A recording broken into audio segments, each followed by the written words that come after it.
रहमानिर्रहीम नहमदुहु व नुसल्ली अला रसूलिहिल करीम अम्मा बाद। क़ाल रसूलुल्लाह सल्लल्लाहु अलैहि वसल्लम व मन यस्तअफ़िफ़ युइफ़्फ़हुल्लाह व मन यस्तग़नी युग़निहुल्लाह। ये एक हदीस है लंबी, उसका एक छोटा सा टुकड़ा मैंने अभी आपके सामने जिक्र किया है।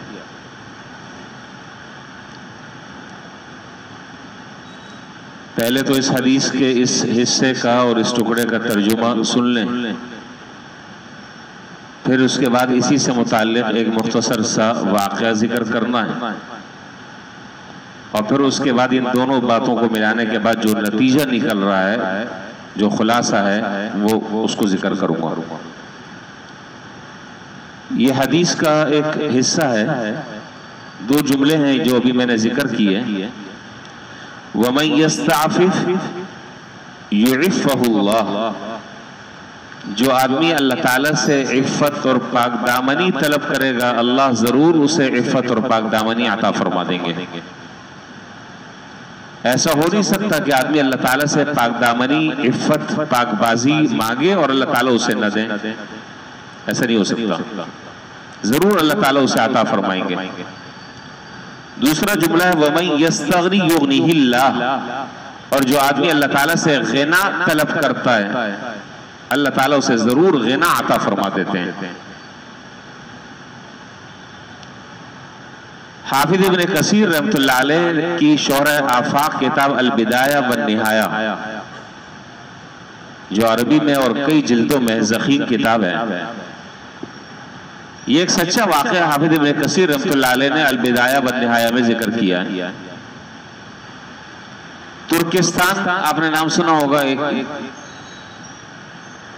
मुल्क है। उस तुर्किस्तान में एक गांव है, वहां पे तीन बुजुर्ग रहा करते थे और इत्तेफाक से तीनों का नाम मोहम्मद से शुरू होता है। मोहम्मद बिन जरीर तबरी, जो अपने वक्त के बहुत बड़े मुफस्सिर कुरान है, जिनकी तफसीर इब्न जरीर तबरी मशहूर है अरबी में। दूसरे हैं मोहम्मद बिन मुंजिर और तीसरे हैं मोहम्मद बिन नसर अल मरूजी। ये वो बुजुर्ग है जिनकी अरबी में ज़ख़ीम किताब है क़यामुल लैल पर। इन तीनों का नाम जो है मोहम्मद से शुरू हो रहा है। मोहम्मद बिन जरीर तबरी, मोहम्मद बिन मुंजिर, मोहम्मद बिन नसर अल मरूजी। इन्होंने अपने इलाके में इल्म का शौक पैदा हुआ कि बड़े बड़े उलमा से और वक्त के बड़े बड़े मुहद्दिसीन से इल्म हासिल करना चाहिए और हदीस हासिल करनी चाहिए। चुनाचे तुर्किस्तान के उस वक्त जितने बड़े बड़े उलमा और मुहद्दिसीन थे, उन सब की खिदमत में इन्होंने कस्ब फैज़ हासिल किया। फिर इनके दिल में यह ख्याल पैदा हुआ कि यहाँ तो जितने थे उनसे तो हमने इल्म हासिल कर लिया, अब हमें जो है बगदाद की तरफ सफर करना चाहिए। और हमें पता चला कि बगदाद में इस वक्त बड़े बड़े जलीलुल क़दर आइम्मा मुहद्दिसीन मौजूद हैं, लिहाजा उनकी खिदमत में जाकर इल्म हदीस हासिल करना चाहिए। पहले लोगों में इल्म की बड़ी तलब थी, अब तो हमारे सारे इल्म का मुंतहा, सारे इल्म का हमारे मुंतहा जो है वो यूट्यूब है, गूगल है। बस ये हमारे इल्म का मुंतहा है। जो गूगल ने बता दिया, जो यूट्यूब ने बता दिया, बस वो इल्म की इंतहा है। चाहे वो बताने वाला क्या है, उसकी हकीकत क्या है, उसका माजी क्या है, वो कहाँ, उसका इल्म इस काबिल है ये नहीं कि उस पर एतमाद किया जाए, कतई नजर इन चीजों के। जी गूगल पे मैंने सर्च किया था, वहां तो ये जवाब आ रहा था। अब गूगल जो है वो मुफ्ती साहब हैं, खैर। लेकिन पहले जमाने में जो लोग थे वो बाकायदा महीनों का और सालों का सफर तय करके बड़े बड़े उलमा और बड़े बड़े मुहद्दिसीन की खिदमत में जाकर हदीस का इल्म हासिल करते थे, कुरान का इल्म हासिल करते थे, फिक़ह का इल्म हासिल करते थे। फिर जाहिर है कि जब इतने कुर्बानियों के बाद जब आदमी इल्म हासिल करता है, फिर उस इल्म की बरकत और होती है। जितनी आदमी कुर्बानियां देगा उतनी ज्यादा उसकी बरकतें होंगी। बहरहाल इन तीनों ने ये इरादा किया कि हमें अब बगदाद जाना चाहिए। इस वक्त बगदाद में बड़े बड़े मुहद्दिसीन मौजूद हैं। चुनाचे इन सब ने, इन तीनों ने अपना अपना सफर का इरादा किया और हर एक ने अपने साथ ज़ादे राह लिया, अपना खाने पीने का सामान और तोशा लिया और ये तीनों के तीनों रवाना हो गए। न जाने कितने महीनों के बाद जो है ये बगदाद में पहुंचे। जाहिर है कि आप जानते हैं कि वो जो जमाना था, उस जमाने में ये रेलगाड़ी और जहाज और ट्रेन और ये मिनी बसें, डाइवो, ये सर्विसें नहीं थी। पता नहीं किस जमाने में कैसे कैसे रोड ना हमवार थे, लोग बेचारे पैदल सफर करते थे, खच्चर पर करते थे, घोड़ों पर करते थे। महीनों का सफर कर कर ये तीनों हजरात बगदाद पहुंचे।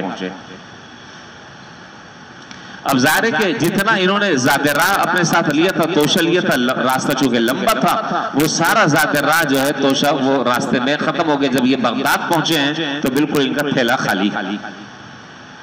अब आगे अब यहाँ रहना है, अब यहाँ रहकर बड़े बड़े मुहद्दिसीन की खिदमत में जाना है। पता नहीं कितना वक्त लगे, उनसे इल्म हदीस हासिल करना है। लेकिन जाहिर है कि पेट में कुछ जाएगा तो सही, फिर तो आगे कदम उठेगा। अब क्या किया जाए? तीनों बैठे और बैठकर तीनों ने मशवरा किया कि अब हमें क्या करना चाहिए। तो ख्याल ये हुआ कि भाई ऐसा है कि हम में से हर एक, तीनों में से एक आदमी रोजाना दिहाड़ी पर काम पकड़े। बड़ा अजीब वाकया है और सच्चा वाकया है। तीनों में से हर आदमी बारी बारी एक एक दिन काम पर जाए, मेहनत मजदूरी करे और जो पैसा मिलेगा उससे खाने पीने का इंतजाम करे। इस तरीके से हम इल्म हदीस हासिल कर लेंगे। ये बातें हो गई। अब मामला ये हुआ कि एक दिन एक गया, दूसरे दिन दूसरा गया, तीसरे दिन तीसरा गया। बैठे रहे बाजार में, शक्ल सूरत के एतबार से देखकर किसी को लगता ही नहीं था कि ये मजदूर हैं। काम मिला नहीं, दिहाड़ी मिली नहीं, वापस खाली हाथ लौटा है। फिर मशवरा ये हुआ कि अच्छा अब किसी और रुख पर मेहनत की जाए और किसी और रुख पर निकला जाए। अब कौन निकले? एक कहता है कि भाई आप जाओ, दूसरा कहता है कि आप जाओ, तीसरा कहता है कि आप जाओ। हमसे ये नहीं होता इस तरह भीख मांगना, मेहनत करना और लोगों से सवाल करना। तो तीनों ने कहा कि यार ऐसा करते हैं कि कुरानदाजी कर लेते हैं। कुरानदाजी कर लेते हैं और कुरानदाजी में जिसका नाम निकल आएगा अब वो मेहनत करने के लिए अब दूसरे रुख पर वो निकलेगा। अल्लाह ताला की शान के मोहम्मद बिन जरीर तबरी जो थे, जो बहुत बड़े मुफस्सिर कुरान हैं, जिनकी मैंने अभी तफसीर का हवाला आपको दिया, तफसीर इब्न जरीर तबरी कई जिल्दों में, तो मोहम्मद बिन जरीर तबरी का नाम निकल आया। अब जाहिर है कि जब कुरान में नाम निकल आया तो अब तो कोई इनकार की गुंजाइश ही नहीं है बाकी। इन्होंने साथियों से कहा कि ठीक है मैं निकलता हूं, बस मुझे ऐसा है कि 2 रकात सलातुल हाजत पढ़ने का मौका दे दो, मैं अल्लाह ताला से नमाज पढ़कर दुआ कर लूं, फिर निकलेंगे। चुनाचे इन्होंने 2 रकात नमाज पढ़ी, पता नहीं किस खुलूस से पढ़ी, किस दिल की गहराइयों से पढ़ी, किस कैफियत के साथ पढ़ी, मेरे पास वो अल्फाज नहीं है। नमाज पढ़ी और नमाज पढ़कर अल्लाह ताला के सामने हाथ उठाए और दुआ की कि अल्लाह ये हाथ आज तक कभी किसी के सामने नहीं फैलाए, आज तक ये हाथ किसी के सामने नहीं उठे, जिंदगी गुजर गई है किसी के सामने हाथ नहीं फैलाया, अल्लाह इज्जत रख ले हमारी। ये आइंदा भी आपके सामने ये हाथ फैले, किसी और के सामने हाथ ना फैले। कोई गैब से हमारी मदद फरमा दे कि जाना ना पड़े, मांगना ना पड़े। अब तक क्या आपने खिलाया, अब तक आपने पिलाया, अब तक आपने सारी जरूरतें पूरी की, आज ये कड़ा वक्त आ गया है, मदद फरमा। कहते हैं कि मोहम्मद बिन जरीर तबरी दुआ कर कर फारिग हुए, इतने में दरवाजे पे दस्तक दी किसी आदमी ने। हम लोग असल में मांगते नहीं है, असल बात जो है मांगते नहीं। दरवाजे पे दस्तक दी,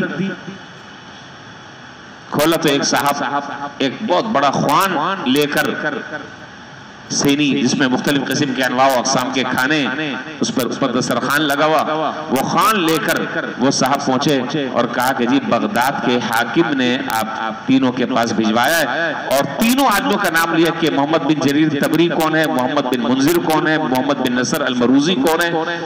इन साहब ने कहा कि खाना तो हम बाद में लेंगे, पहले ये बताओ कि हमारे नाम बगदाद के हाकिम को कैसे पता चले, और बगदाद का हाकिम कहां और हम कहां, हमें शहर में कोई जानने पहचानने वाला नहीं है, हमारा कोई तारुफ नहीं, हम तुर्किस्तान के रहने वाले। तुर्किस्तान कहां पर और बगदाद कहां पर, कितनी मसाफत है दोनों जगहों की। ना हमें बगदाद का कोई हाकिम जानता है, ना हमें यहाँ कोई हमारा जान पहचान वाला कोई आदमी है जो जानता है, और मजे की बात है कि नाम भी तीनों के दुरुस्त बता रहा है। उन्होंने कहा कि जी अब आपका इसरार है तो बता देते हैं। बात यह है कि गुज़श्ता रात को बगदाद का जो हाकिम था उसको ख्वाब में जनाब रसूलुल्लाह सल्लल्लाहु अलैहि वसल्लम की ज़ियारत हुई, आपकी ज़ियारत हुई, और आपने उस बगदाद के हाकिम से कहा कि तुम किस तरह के हाकिम हो, मेरे 3 मेहमान भूख से और फाके से 3 दिन हो गए तुम्हारे शहर में पड़े और तुम सो रहे हो, तुम्हें होश ही नहीं है। चुनाचे ख्वाब में जनाब रसूलुल्लाह सल्लल्लाहु अलैहि वसल्लम ने बताया कि वो बगदाद के फलां शहर है, फलां शहर के पास एक दरिया है, उसके करीब एक मस्जिद है, ये तीनों आदमी वहां पर पड़ाव डाले हुए हैं और इन तीनों के ये नाम है।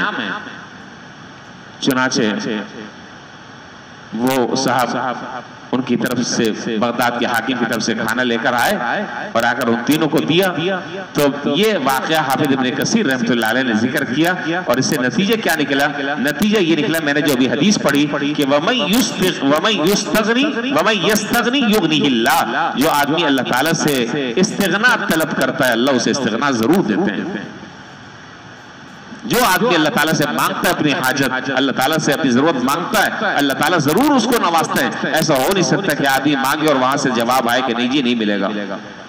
हमें तो मांगना ही नहीं आता, हम मांगते नहीं, हम बंदों से ज्यादा मांगते हैं और बंदों से मांगने का हमें ज्यादा उम्मीद होती है कि वो हमें कुछ ना कुछ बिशारा दे देगा। लेकिन जिसके खजाने में सब कुछ है, लोगों के दिल उसके कब्जे कुदरत में, उससे मांगते हुए हमें यकीन नहीं होता कि पता नहीं मिलेगा कि नहीं मिलेगा। जाहिर है कि जैसी नियत, जैसी मुराद, वैसा उसका समरा। तो अगर इंसान अपनी हाजतें और अपनी जरूरतें अल्लाह ताला से मांगे और यकीन के साथ मांगे, जज़्म के साथ मांगे, तो जरूर अल्लाह ताला उसकी मदद फरमाते हैं, और ऐसी मदद करते हैं कि आदमी के वहम गुमान भी नहीं होता कि अल्लाह ताला रास्ते निकाल देते हैं। हकीमुल उम्मत हज़रत थानवी रहमतुल्लाह अलैह अपनी खानकाह में एक मरतबा ये मजमून बयान फरमा रहे थे कि अल्लाह ताला के सामने आदमी अपनी कशकोल लेकर, अपनी झोली लेकर अल्लाह ताला से मांगे, अल्लाह जरूर झोली और कशकोल भर देते हैं। हजरत ख्वाजा हसन मजूब रहमतुल्लाह अलैह, हजरत थानवी रहमतुल्लाह अलैह के अजिल्ले खुलफा में से हजरत बैठे हुए थे। तो उन्होंने पूछा हजरत से कि हजरत अगर किसी आदमी के पास कशकोल और झोली ना हो फिर कैसे मांगे? फरमाया कि झोली और कशकोल भी उसी से मांगे, झोली और कशकोल भी उसी से मांगे कि या अल्लाह मेरे पास न झोली है न कशकोल है, झोली भी दे दे और कशकोल भी दे दे, फिर उसको अपने फजल से भर भी दे। तो मैं ये बताना चाह रहा हूं, इस हदीस का जो हासिल है वो ये है कि जब इंसान अल्लाह ताला से अपनी परेशानियों का सवाल करता है और अल्लाह ताला के सामने जब अपनी हाजत रखता है, तो फिर अल्लाह ताला जरूर उसके लिए कोई ना कोई सबील पैदा फरमाते हैं और जरूर अल्लाह ताला उसके लिए कोई रास्ता निकालते हैं। ये हो नहीं सकता कि आदमी अल्लाह से मांगे और अल्लाह ताला की तरफ से कोई जवाब ना आए। वो तो खुद कह रहे हैं मन लम यसअलिल्लाह यग़ज़ब अलैहि, जो नहीं मांगता अल्लाह उससे नाराज होते हैं। तो अल्लाह ताला तमाम दुनिया के लोगों से हमारी उम्मीदें मुनक़ते फरमाकर अल्लाह अपनी ज़ात से हमारी उम्मीदें वाबस्ता फरमा दें लोगों। और मुझे एक और बात याद आ गई, हजरत हाजी अब्दुल्लाह महाजिर मक्की रहमतुल्लाह अलैह का एक जुमला है जो हमने अपने असातिज़ा से और बड़ों से सुना, बड़ी अजीब बात है, गुर की बात है, काम की, इसको अपने पल्लू से बांध लें। फरमाया कि दुनिया में आफियत से रहने का एक गुर है, दुनिया में आफियत से और सुकून से रहने का एक गुर है। अगर वो गुर आदमी बांध ले अपने पल्लू से, बस फिर काम हो जाएगा। वो क्या है कि किसी आदमी से किसी चीज की तवक्को मत रखो अल्लाह के अलावा, और अगर कहीं से कुछ हो जाता है, कहीं से कुछ मिल जाता है, तवक्को नहीं थी तो आदमी दिल से अल्लाह ताला को उस पर शुक्र अदा करेगा, और जब नहीं मिलेगा तो तवक्को थी नहीं तो फिर शिकायत किस बात की। बाप को बेटे से उम्मीद नहीं होनी चाहिए, बेटे को बाप से उम्मीद नहीं होनी चाहिए, उस्ताद को शागिर्द से उम्मीद नहीं होनी चाहिए, शागिर्द को उस्ताद से उम्मीद नहीं होनी चाहिए, इमाम को अपने मुक्तदियों से उम्मीद नहीं होनी चाहिए, मुक्तदियों को अपने इमाम से उम्मीद नहीं होनी चाहिए। हाँ, कुछ अगर हो मिल जाता है तो अल्लाह का एहसान और अल्लाह का करम है, इनाम है, और अगर नहीं मिलता तो जहन पहले ही से साफ है, मसला ही कोई नहीं है, जहन पहले से बना हुआ है, कोई कुछ नहीं कर सकता जब तक अल्लाह ताला ना चाहे। तो दुनियादारों से, अल्लाह के अलावा जितनी मखलूक है, हर मखलूक से अपनी उम्मीदों को मुनक़ते कर दो और अल्लाह की रहमत से अपनी उम्मीदें जोड़ लो और वाबस्ता कर लो। इंशाअल्लाह जिंदगी सुकून से गुजर जाएगी। अल्लाह ताला इन गुजारिशात पर हम सबको अमल करने की तौफीक अता फरमाए। व आखिर दावाना अल्हम्दुलिल्लाह।